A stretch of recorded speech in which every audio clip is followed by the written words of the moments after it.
Today on the Daily Dose, the Confiscation Acts.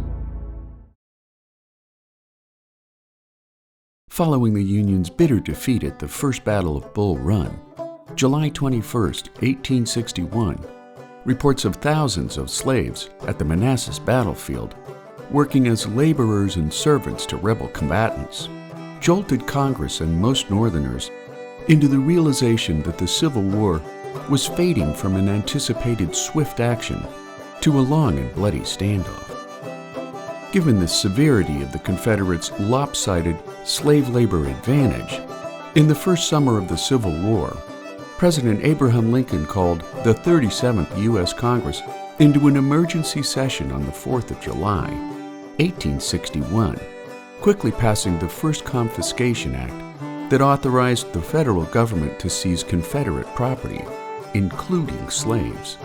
of those directly participating in rebellion.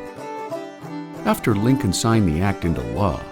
it soon became apparent that the First Confiscation Act lacked any significant teeth, leading Northern lawmakers to perceive the bill as a restatement of international laws, authorizing the seizure of property directly used to aid belligerents during a war.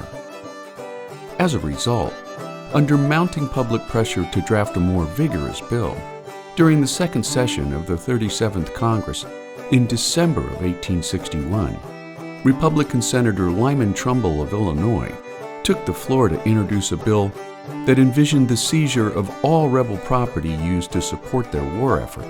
even if the rebel supporter was thousands of miles away from the battlefield. The bill quickly bogged down into an ideological standoff, exposing deep-seated divisions over the social role of property and the extent of sovereign power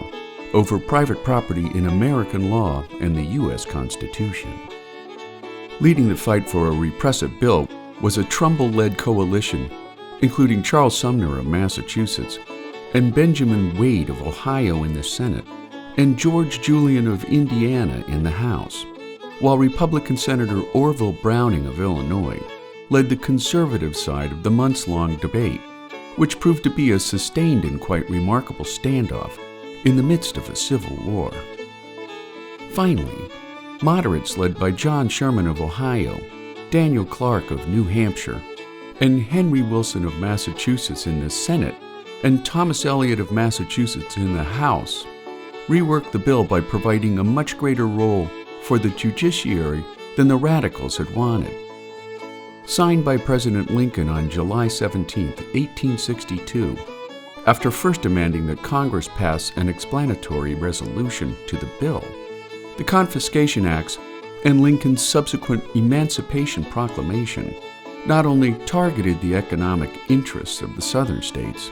but delivered a pathway for the abolition of slavery in America, making the Confiscation Acts